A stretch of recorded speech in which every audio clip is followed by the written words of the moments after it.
I caught my husband walking out of a hotel with another woman at 4:17 on a Thursday afternoon. I thought the worst part of the story would be the affair. I was wrong. That same night, he didn't panic, he didn't beg, and he didn't deny it the way normal people do. He just looked at me very calmly and said, "Brittany, you're imagining things again." The next morning, my mother asked me if I had taken my medication. My family doctor called to ask about my sleep, and that was the moment I understood that the man I had just caught betraying me had already prepared an entire story in advance, so that when I told the truth, I would be the one people saw as insane. My name is Brittany Vale. I'm 38 years old. I live in Fairview, Connecticut, in a white house on a street where the maple leaves fall so thick in autumn that some mornings, when I look out the window, it feels like the whole neighborhood is trying too hard to preserve its beauty. Looking back now, I understand that the prettiest places are sometimes just better at hiding the rot underneath. I had been married to Graham Holloway for almost 9 years. We have a son named Owen, 13 years old, who goes to a boarding school about 2 hours from home. Graham said that the environment would be better for our son's future. He always had a way of making major decisions sound like the only sensible choice responsible parents could make. That gift for language was part of why people trusted him so easily. Graham was the kind of man who could walk into a room and make people feel safe without ever raising his voice. He dressed well, but never showily. He never habituated cutting people off.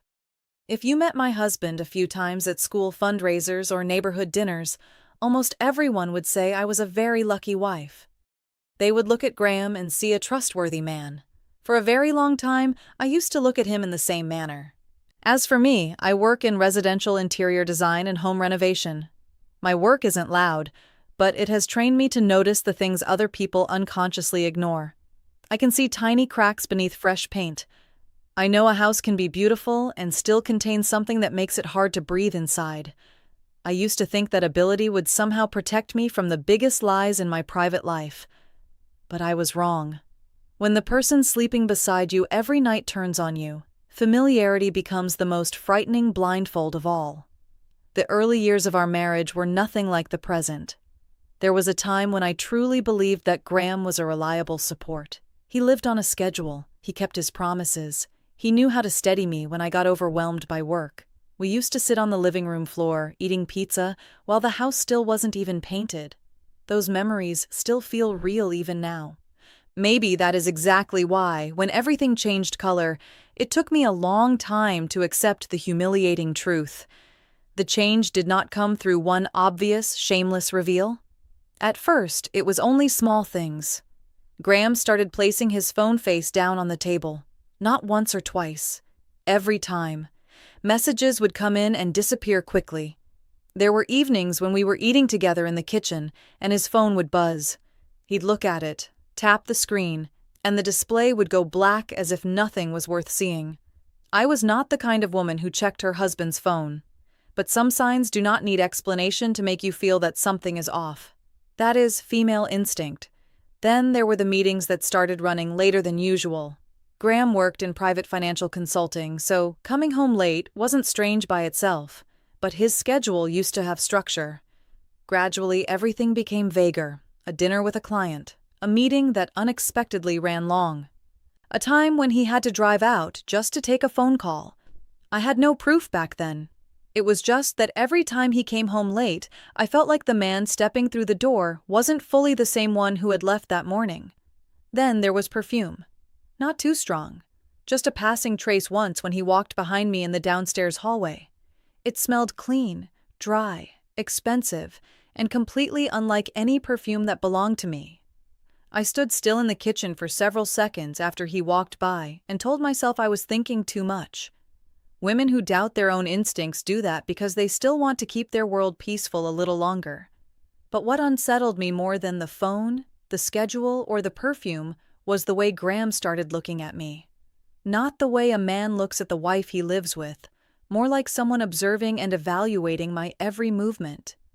There were times I would be talking about a difficult client, and Graham wouldn't listen like a person who was really inside the conversation. He listened like he was analyzing the rhythm of each sentence I spoke. I only understood much later. He wasn't just living with me. He was preparing a file on me. Other details arrived in fragments. One morning, my mother, Vivian Mercer, called and asked if I had been sleeping well lately. I was surprised because I hadn't told her anything. I asked why she was asking. She said Graham had mentioned that I'd been staying up late, thinking too much, looking a little tense. A week later, during a routine checkup, my family doctor asked if I had been feeling more anxious lately or more likely to misread things in a negative direction. He smiled lightly and said Graham had texted him that I was under a lot of pressure. There were acquaintances, too. Another parent at school asked if I was okay because I looked exhausted. One of Graham's friends said he was genuinely worried about me. A neighbor joked that maybe I should go away somewhere for a few days before I started overthinking. All those comments passed like tiny particles of dust. I haven't connected them yet, because none of us is ready to believe that the person sleeping beside us every night might be quietly digging a pit beneath our feet. I don't want to say I suspected the affair from the beginning. My intuition did not arrive in a straight line. It came in waves of discomfort, and then I pushed it away myself. I still cooked dinner. I still drove up to visit Owen at the end of every month. I still stood beside Graham at social dinners. I thought every marriage went through off-balance seasons. I thought if I stayed calm long enough, the truth would show itself in a form I could handle. I had no idea that what was revealing itself was not only an affair. It was an entire plan my husband had been designing. The day I saw it with my own eyes was a Thursday afternoon in late November. I was driving back early from New Haven because a client had postponed a kitchen materials appointment. On my way home, I stopped in Hartford to return a set of stone samples to an old supplier. I passed Ashcroft House, a small, old-fashioned boutique hotel on a quieter street than the big chain hotels, only because the main route was backed up. A red light stopped me directly in front of the hotel. I looked up without really thinking, and then I saw Graham. He stepped out through the revolving glass door wearing the charcoal knit coat I had bought him last Christmas. The woman beside him was a little shorter than me, with dark blonde hair, a neat walk, and a cream scarf loosely wrapped around her neck. I didn't need to see them kiss to understand. There are distances between two people intimate enough that they become betrayal, without requiring much physical contact. The way he leaned down to say something into her ear, the way she lightly touched his wrist as they stepped over the curb, the way they walked side by side like two people who were far too used to coming out of the same hidden place together. I sat behind the wheel, my whole body falling into a dense, motionless emptiness. I didn't cry. I didn't jump out of the car. I didn't call his name. Everything was clear, and yet my body was half a beat slower than my mind. Graham opened the car door for that woman. She got into the passenger seat. Before he walked around to his side, he turned back toward the hotel, like a man checking whether everything had been discreet enough. I saw all of it, and I knew I didn't need one more explanation. I got home 40 minutes before he did. I walked through the living room, through the kitchen, up the stairs, and back down again, like someone trying to confirm whether the house was still truly hers. I poured a glass of water and left it untouched on the counter. I stared at it so long that when I heard the front door open and his keys hit the wooden tray, I realized I had been waiting for exactly this moment in a state that was both alert and numb. Graham walked in like any other day. He took off his shoes, set down his briefcase, asked if I had eaten dinner. I looked straight at him and asked, "Who were you with at Ashcroft House this afternoon?" That was the moment I was truly afraid. Not because he was cheating, but this was due to how he reacted. A man who has just been caught always has some kind of psychological slip, a slower blink, a tightened jaw, a gaze that deviates from its usual course. Graham showed none of that. He just stood there, one hand still on the back of a chair, and looked at me with an almost sorrowful expression. Not sad, because he had been exposed. Sad, like I had just ruined something fragile in him. I asked again. This time I was even clearer. Who was the blonde woman? I saw the two of you come out of that hotel. I saw you open the car door for her. I saw enough, Graham. And the first thing he said was not that I had misunderstood, not that she was a colleague, not let me explain. He looked at me very calmly and said, "Brittany, you're doing this again." I had never imagined one sentence could make my skin go cold that fast. This was not the reaction of a cornered cheater. It was the line of a man already standing on a stage, waiting for his cue to step into character. I asked him what exactly I was doing. Graham let out a soft breath, stepped forward to place his briefcase on the table, and then said in a low, measured, almost pitying voice that I had been far too stressed lately. I was connecting scattered details to frightening conclusions, that he had genuinely hoped things would not go this far. I stood in my kitchen and finally understood why my mother had asked about my sleep. Why did my family doctor ask if I had become more likely to misunderstand things? Why had certain acquaintances been looking at me differently for weeks? I had just discovered my husband was cheating. I had just entered a game he had been strategically playing from the beginning. That night, I understood the man I had married was not only betraying me, he was preparing to erase my credibility too. I couldn't sleep at all that first night after catching Graham leaving the hotel with Elise. Not because I still doubted what I had seen, but the first thing he had said to me kept repeating in my head, like something sharp embedded under the skin. "Brittany, you're doing this again." I lay awake in the dark and slowly understood that I had not only seen my husband cheating, I had heard the first door of a trap closing around me. The next morning, Graham behaved as if there were nothing unusual in the house. He came downstairs before I did, made coffee, put bread in the toaster, read the news on his phone with exactly the demeanor of a stable, trustworthy man. When I came down, he looked up at me with an almost excessive carefulness. I asked him again. No circling, no tears. I asked who the woman was yesterday. Graham set his coffee cup down very gently and said I needed to calm down before turning a misunderstanding into something harder to fix. I asked what misunderstanding he was talking about. I had seen them walk out of Ashcroft House. I had seen him open the car door for her. I had seen the way she touched his hand. Graham did not deny things the way normal people do. He did not say she was a colleague. He did not say I had seen wrong. He only said I was connecting scattered details into a frightening story because my mind was too strained. I still remember the way he used the word strained, not like a husband arguing with his wife, like a doctor carefully choosing words for a patient. I said, "You're having an affair." Graham lowered his head slightly, looked at me with this maddening patience, and said the issue was exactly what he had been worried about for weeks. I had been drawing extreme conclusions more than usual. That he knew pressure lately had made me sensitive. That was what made my spine go cold. He did not defend himself. He placed me in the role of the person creating the problem. In the days that followed, every time I confronted him, Graham wore that same face, calm in an almost terrifying way. I asked where he had been Tuesday night. He did not answer directly. He asked why I felt the need to inspect every hour of my husband's day. I asked why his phone was always face down. He said I was assigning threatening meaning to harmless habits. I asked who Elise was. He did not deny the name immediately. He only said I needed to stop before I convinced myself of things that were not real. Every answer Graham gave carried the same hidden message underneath. I began noticing that the things that had felt vaguely off for weeks were now slowly fitting together. My mother had called and asked if I was okay. Now I could hear her tone clearly in memory.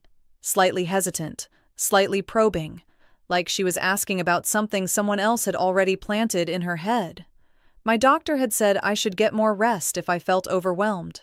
An acquaintance at a fundraiser had laughed and said Graham was such a devoted husband, always keeping an eye on his wife's mental health. I started remembering short conversations I had not been alert enough to keep at the time. One Sunday morning, my mother texted that if I was feeling too overwhelmed, I should not hesitate to see a specialist again. During a routine appointment, Dr. Allen had asked me very gently, "Are you sleeping well these days?" At the time, I only thought Graham must have mentioned that I was staying up late for work. The most painful part was that I really had gone through a difficult period. 4 years earlier, after my father died, I had one awful winter. I couldn't sleep. I lost weight. There were days I worked like a machine and then still sat in my car for 10 minutes before I could make myself walk into the house. I saw a counselor for a few months. I took a low-dose sleep aid for a short time. Graham knew all of it. He sat beside me in the waiting room. He handed me water.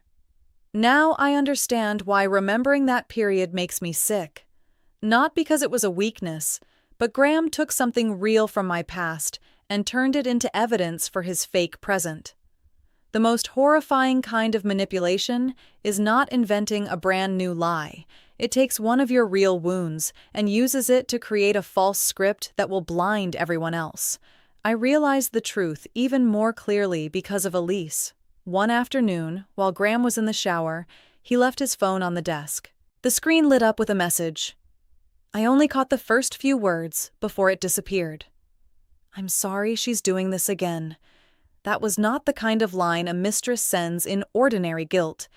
It was the line of a woman who had already been told that the lawful wife was a recurring problem, and that was enough to change the color of everything inside me.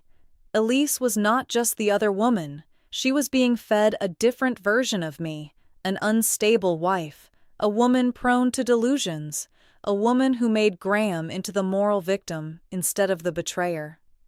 I understood then that he didn't just need to hide the affair.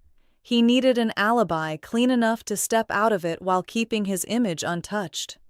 The atmosphere in the house turned poisonous after that. Sometimes I felt like I was living in a room made entirely of mirrors. Graham responded to everything I said with a voice quieter, slower, and softer than mine. I would ask an ordinary question, and he would answer as though he were trying to help me settle down from an outburst I had not even had. I would say he was lying, and he would furrow his brow very slightly, as if pained that I would use such a harsh word. Every time that happened, I looked more like a woman losing her grip than he did. That is the strongest kind of manipulation there is. I started sleeping badly, and every time I got more exhausted, Graham became gentler. He asked if I wanted to take a few days off, if I wanted him to call the doctor, if I wanted my mother to come stay with me. The kinder he sounded, the more dangerous I looked. The real incident happened on a Wednesday, about 2 weeks after I caught him at Ashcroft House. That week, Graham said he had to go to Boston for the day to meet a client. But an automatic toll receipt came into our shared email the night before, and the timestamp did not match the story he had given me. I asked him. He said the system was sometimes delayed. I asked again. He sighed and said I was slipping into that pattern again. What pattern? I asked. He didn't answer. That night, he hid the bottle of low-dose sleeping pills my doctor had prescribed during my recent insomnia. At midnight, when I couldn't sleep and went looking for them, they were gone. Graham said he had put them away because he was afraid I might take too many in the state I was in. I stared at him in disbelief. I had never done anything that should have made him suspect that. The next morning, I discovered that emails from my design office had been automatically routed into a secondary folder. I missed 2 important appointments because I never saw the notifications. I don't know when Graham touched any of it. I only know that everything was beginning to close in around me. I cried in my office. Then I got angry.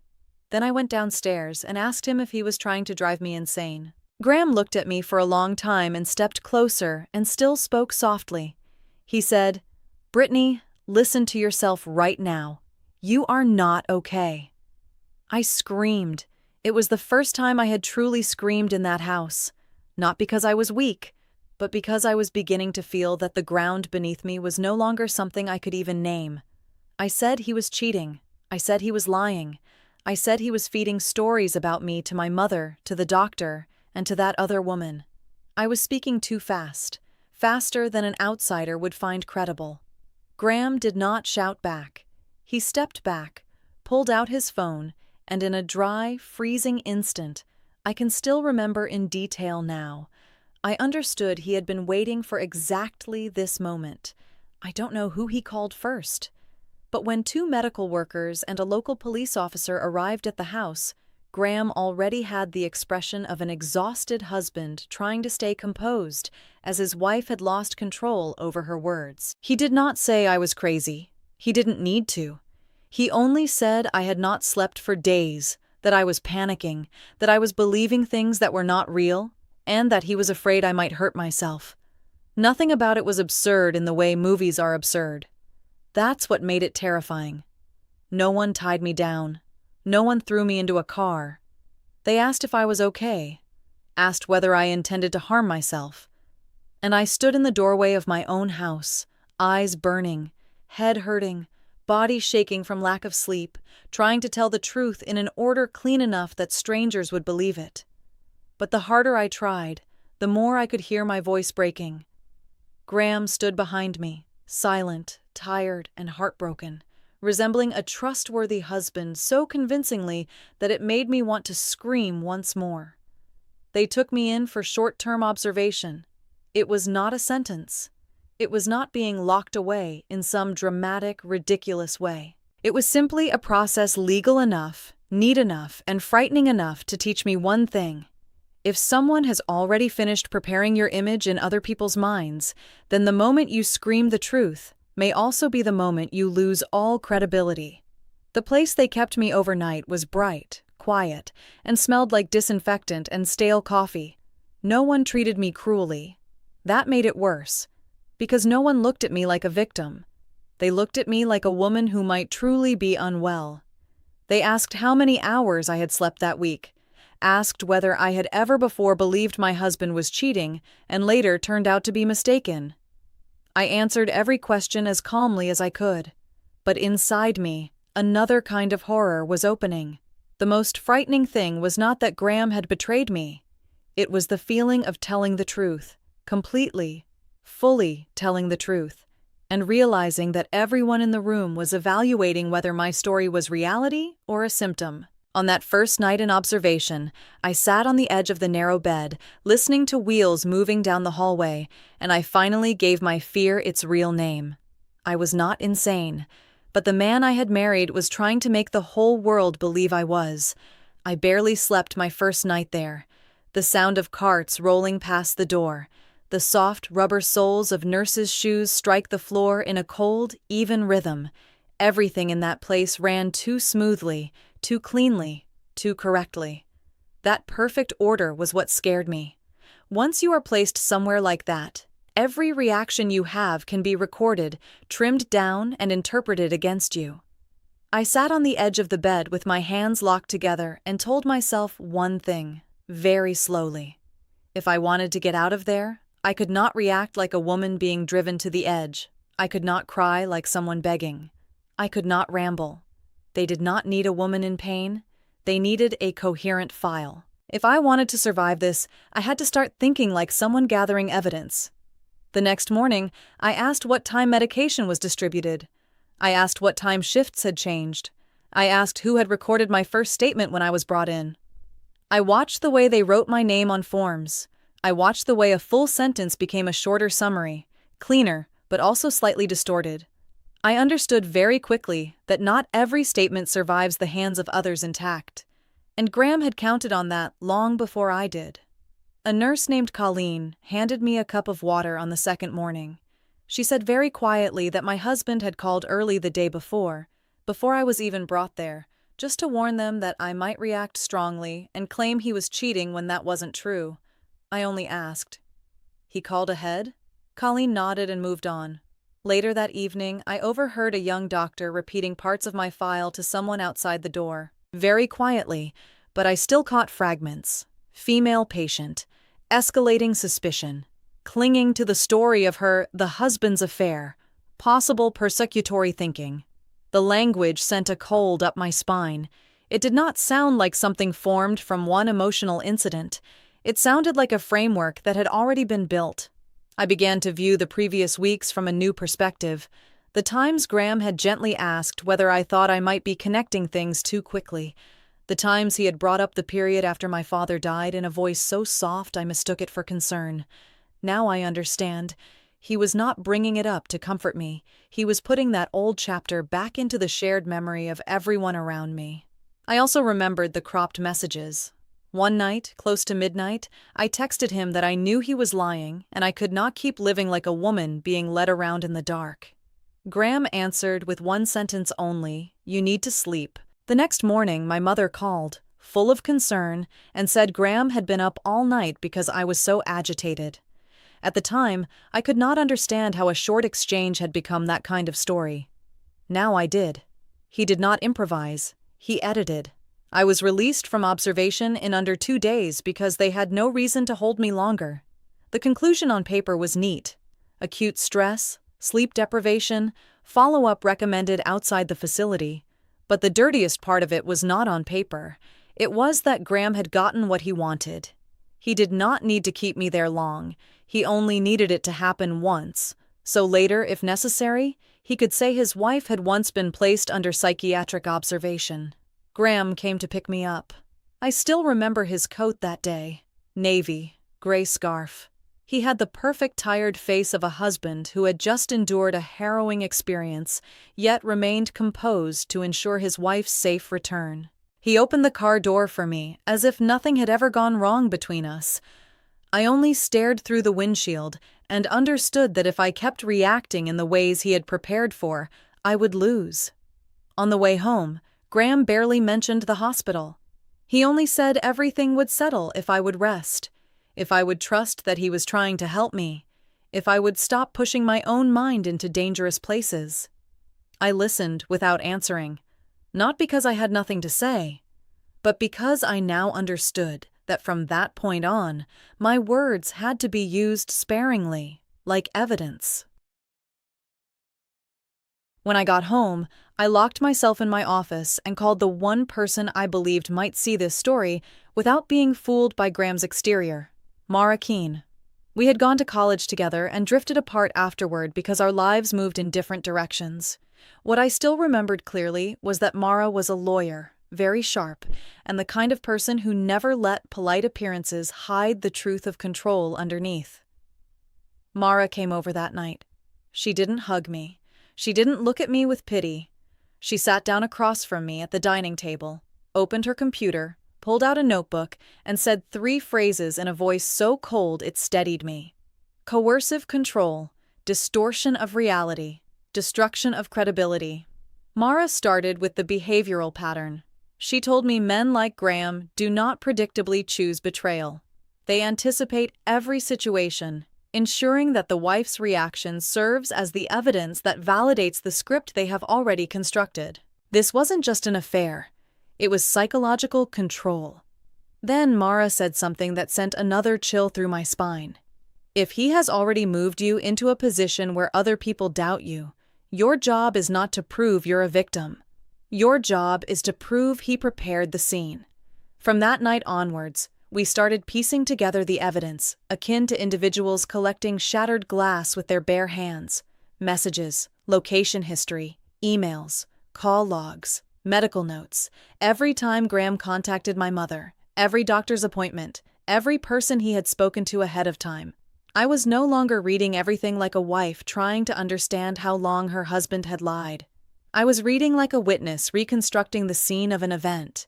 Mara told me to write down every small detail I could still remember. The day I saw Graham and Elise at the hotel, the day the sleeping pills went missing, the day my work emails got rerouted into a secondary folder, the day I was taken for observation. When all those points appeared on one line, the story changed shape. It was no longer a woman who discovered an affair and spiraled. It became a chain of actions built in advance. I started carrying a small notebook in my coat pocket. Every time I remembered a detail, I wrote it down. What time? Where? Who said what? Who repeated it and in what words? I no longer let my memory drift. I needed it to stay still long enough to become something verifiable. We found some things faster than I expected. A camera outside a neighbor's garage had recorded Graham's car leaving the house at times that did not match the evening meetings he claimed to attend. An old synced calendar buried in email showed at least 2 fake appointments inserted into gaps he had used to meet Elise. A letter from my family doctor confirmed that Graham had proactively mentioned my insomnia and my tendency towards stress. But the cruelest things came in smaller forms. A text Graham sent my mother saying he was trying to keep everything stable, but Brittany has been misreading everything lately. I sent an email to Owen's school, explaining that I had been exhausted and that they should contact him first if anything urgent came up. He was not just building an image of me as unstable around the affair. He was gradually shifting real authority out of my hands. Elise was the hardest piece. I did not want to meet her to fight over a man. That was far too small for what was happening. I wanted her to see that she, too, was being used as a prop in the story of the poor husband trapped with an unstable wife. Mara said if Elise were perceptive enough, all she had to see was that Graham was telling different versions of the same event to different people. She would shake on her own. I located Elise using a parking receipt and a private social media account that she believed was more secure than it actually was. We met at a coffee shop outside New Canaan on a Saturday afternoon. Elise showed up tense, shoulders tight, face already guarded. I did not waste time.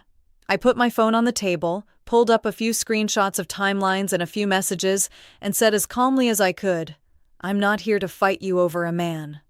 I'm here because you need to understand he is telling two different stories about the two of us." Elise did not believe me immediately, but she also did not walk away. That was the first opening.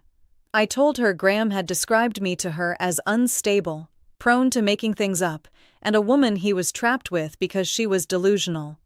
I told her he had already said to my mother, my doctor, and a few acquaintances. I had not been myself lately before I ever caught him at the hotel.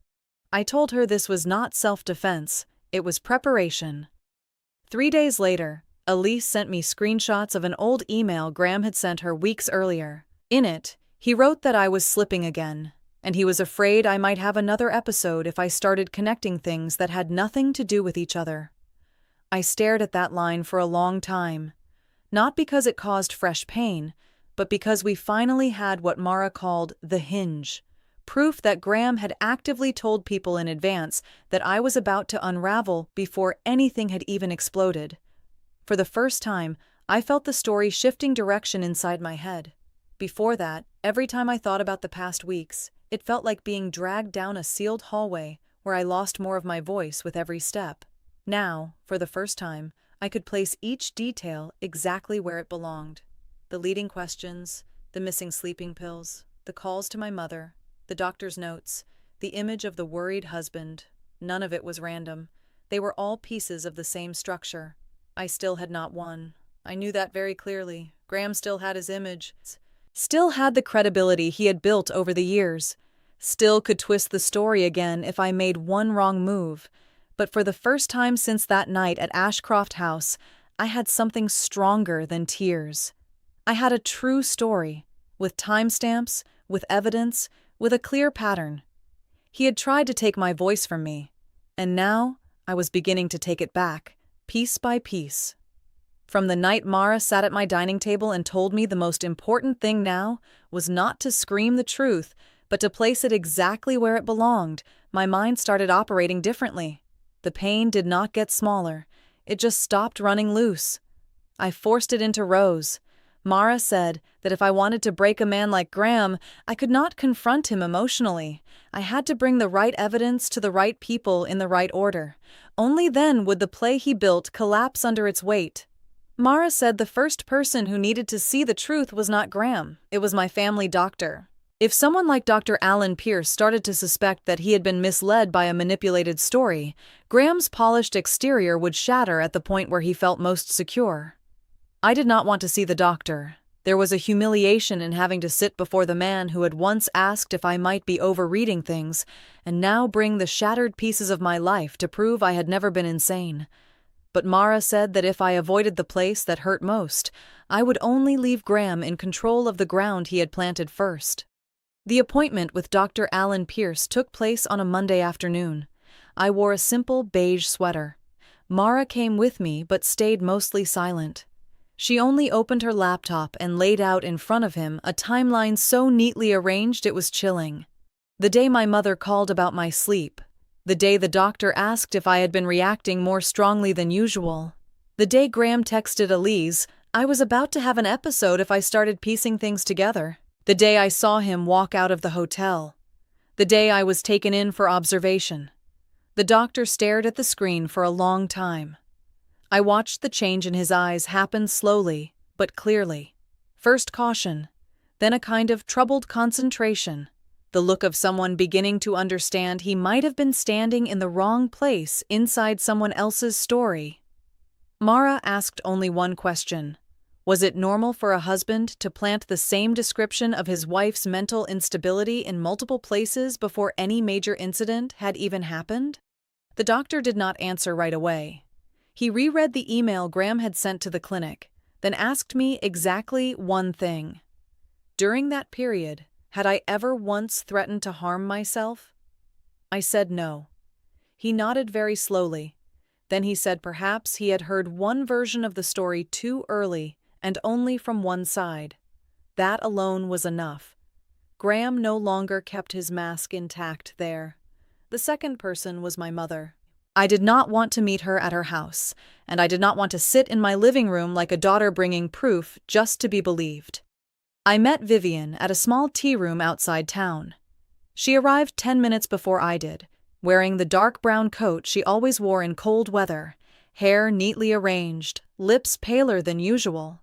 She looked at me like she still did not know where to place herself between being my mother and being someone who had already believed the wrong person.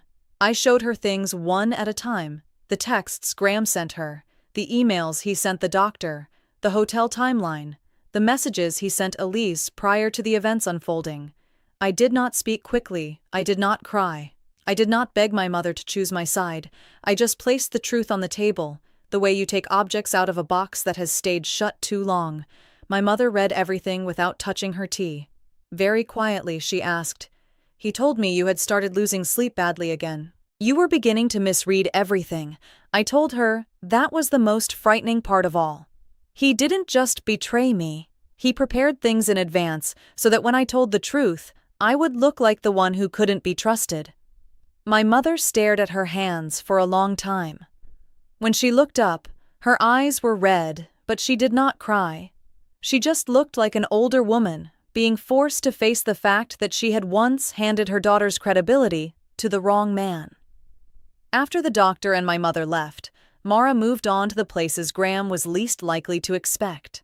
A private legal advisor he had once used to review a trust for Owen, a close associate at work, an administrative employee who had received strange rescheduling calls from him on evenings he claimed to be with clients. We did not need to tell one long, dramatic story to everyone. We only needed the right person to see the right distortion at the right moment. That is how a clean image begins to stain. The effect was slow, but obvious. An internal scheduling email obtained at Mara's request showed that 2 windows Graham had described as client meetings had in fact never been known to anyone at the office. The advisor handling Owen's trust became cautious and started requiring both signatures on any authorization changes. For a man like Graham, even a small procedural shift was already a sign that he was losing the privilege of unquestioned credibility. Elise changed color faster than I expected. After our meeting at the coffee shop, she went silent for 3 days, then sent me 2 more things: a short voice recording from inside a car and a screenshot of another message. In the recording, Graham's voice was calm. He was saying, in essence, that I had always had a tendency to drift out of reality when I was under stress, so if Elise ever heard strange accusations from me, she shouldn't panic. The most terrifying part was not what he said. It was when he said it. The recording had been made before the night I caught him, which meant that while he was still sleeping with that woman in secrecy, he had already started writing the psychiatric script for his lawful wife behind the scenes. When I listened to that recording, my hands went cold, not from fresh pain, but because now I had something Graham could no longer twist into a misunderstanding. He had not improvised after being caught. He had prepared beforehand. Once Elise stopped standing beside him, Graham's true nature began showing itself much faster. At first, it was only tiny signs. A missed call near midnight, the same night I met with my mother. A short text asking what I had told her. Then a longer one, and the tone was no longer as gentle as before. He accused me of turning a marital crisis into a reckless smear campaign. I did not answer. My silence was different now. Before, I had been silent because I was cornered.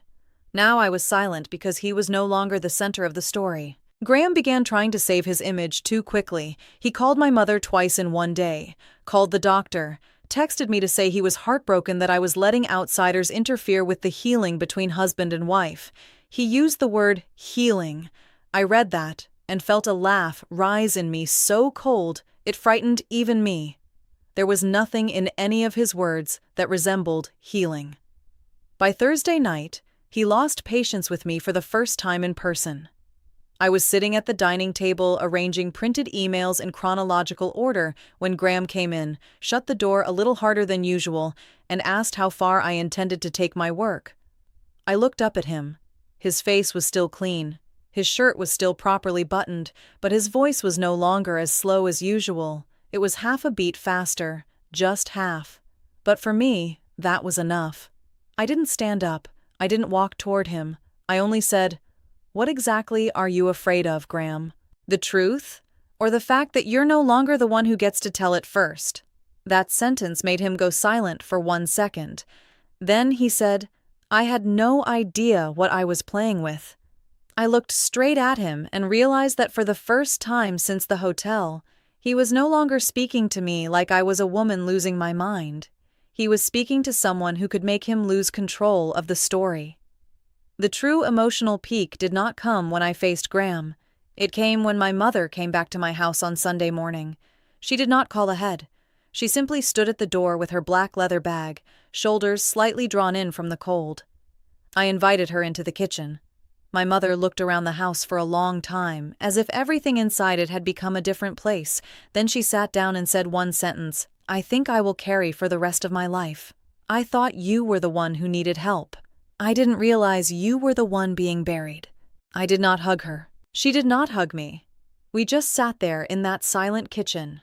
My mother told me Graham had called her many times, always at exactly the moments when I seemed most tired, most sleepless, most vulnerable to being doubted by a mother more willing to trust a calm-speaking man than a fast-speaking daughter. She did not cry loudly. She sat upright, hands on her knees, her face collapsing in the way of someone who had just realized she herself had become part of the thing that hurt her child. My final face-to-face with Graham happened the next afternoon in the living room as the light had turned that thin gray color of late day. I was no longer in the position of the person being cornered. I did not need a confession from him. I did not need him to acknowledge my pain so I could feel soothed. I only needed to say one thing in the right posture. Graham stood near the fireplace, hands in his pockets, still trying to maintain his familiar, composed appearance, even though his eyes looked more tired and sharper than before. He asked what I wanted in the end. I answered very simply, "You didn't just have an affair. You tried to kill people's ability to believe me." Then I paused and added, "That was the worst thing you did." I did not need to say more. The sentence was heavy enough on its own in that room. Graham looked at me for a long time. He did not smile. He did not explain. His voice no longer had that doctor-like softness of the early days. For a man like him, losing money might not have been the deepest wound. But losing his image, his credibility, and his control of the narrative, that was where he truly bled. I don't know how many opportunities he lost at work afterward. I don't know how many people started seeing him differently. But I know this. From the moment the evidence reached the right hands in the right order, Graham was no longer the most reasonable man in the room. He was only a man who spoke too smoothly about someone else's pain. And once people see that, every performance starts to look cheap. Some men betray you and leave. But others are more toxic than that. They do not only want to leave, they have to destroy the woman's credibility before they step into their new life. They want to keep going with a clean face, while the woman left behind carries the face of the mad one. What makes stories like this one haunting is not the affair itself. It's the fact that after all of it, that woman is still standing inside her own truth. If I had to say exactly what I lost after my marriage to Graham, I would not start with the word husband. I lost much more than that. I lost a very basic sense of safety, the feeling that if I lived honestly, the truth would eventually be enough to stand on its own. I lost the faith that if I spoke truthfully, people would listen. I lost the naive reflex of someone who believes that reality looks the same to everyone as long as it is expressed clearly and sincerely. For a while after that, I walked from room to room in the house, looking at each item I had chosen, every doorknob, every lamp, every curtain, and felt as though I were standing inside the shell of a life that had once looked exactly like stability. Not every object reminded me of Graham, but everything reminded me that I had once believed I was safe in that house. The real loss was not one man stepping out of my life. It was the fact that I had once let a man like that come in so deeply without realizing it. For a short time, I was angrier at myself than I was at him. Angry that I had not put the pieces together sooner. I was angry that I had allowed the doctor's questions, my mother's messages, and those probing looks from acquaintances to pass by with such ease. I felt angry for repeatedly reassuring myself that perhaps I was merely stressed or perceiving everything too negatively. However, I eventually realized that holding on to self-blame for an extended period was merely another means of allowing Graham to persist in my mind. He did what he did. He distorted. He staged. He planted explanations in advance so that when I finally told the truth, I would feel estranged inside it. My job was no longer to go back and find the moment when I should have seen more clearly. My job was to hold on to what still belonged to me, and I had more left than I thought. I still had my clarity. That sounds simple, but only people who have been pushed to the point where even their own words are doubted understand how precious that is. I still had my ability to observe. The same profession that trained me to notice tiny structural shifts and hidden cracks ultimately saved me from believing the polished paint on Graham's face. I still had my dignity. Not the loud kind that needs to prove itself in front of a crowd, the kind that kept me from using his methods against him. And in the end, I still had the right to define my story. That was what he had tried to take from me. It was also what I took back, with each detail, each timestamp, each sentence put where it belonged. My family did not suddenly become virtuous just because the truth came out. That was something I had to accept early. Truth does not operate like magic. It doesn't instantly transform individuals who were in the wrong position into those who comprehend everything. My mother still needed weeks to sit with her guilt without trying to cover it with phrases like, "I didn't know," or "I was only worried about you." But she stopped asking whether I might be overreacting. She started asking me what I needed. Owen did not hear the full story right away. My lawyer and I agreed there were details a 13-year-old child did not need to carry at that moment. But children smell an imbalance in a house faster than adults think they do. When he came home one weekend, he didn't ask whether his father had cheated or whether his mother had really been sent to the hospital. He only asked why Dad had started talking like he was afraid Mom would get angry. That question left me standing motionless in the kitchen for a long time after he went to bed. David, Graham's father, was the person I least expected to change so visibly. He did not become my close ally, but he stopped pretending to be outside of it. In one short meeting at a lawyer's office, he told his son in front of me that any person can be wrong, but the worst kind of wrong is turning your wife into someone nobody can trust just to save your reputation. I will never forget the look Graham gave his father in that moment. It was not anger. It was the look of a man being stripped of the last mirror he thought would still reflect the polished version of him back to the world. Graham started trying to negotiate again once he realized he no longer controlled the rhythm of the story. At first, the messages were short. "I don't think we should let this situation go any further." Then came the late missed calls. Then a longer email written in the voice of a civilized man trying to resolve a private crisis discreetly. Reading it, I could see clearly what he feared most: not losing me, not losing the marriage. He feared the fact that the stories he had set in motion were beginning to stop obeying him. He wanted a quiet arrangement. He wanted to limit how far the emails, messages, and recordings could travel into the hands of people who might damage his image. He wanted everything to stop at the level of two people, both making mistakes, rather than becoming what it really was, a clear pattern of manipulation. In one message, he even wrote that we had both said and done regrettable things, and that the best path would be to preserve each other's dignity. I stared at that sentence for a long time. Men like Graham love to borrow the language of decency at the exact moment their mask starts to crack. I did not reply right away. I let Mara read everything first. She typed one line for me to send back if I wanted. "I will only communicate through legal counsel." That was enough. Nothing more was needed.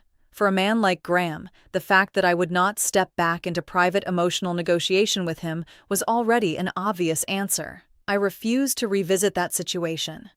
We met one last time in a small conference room at our lawyer's office.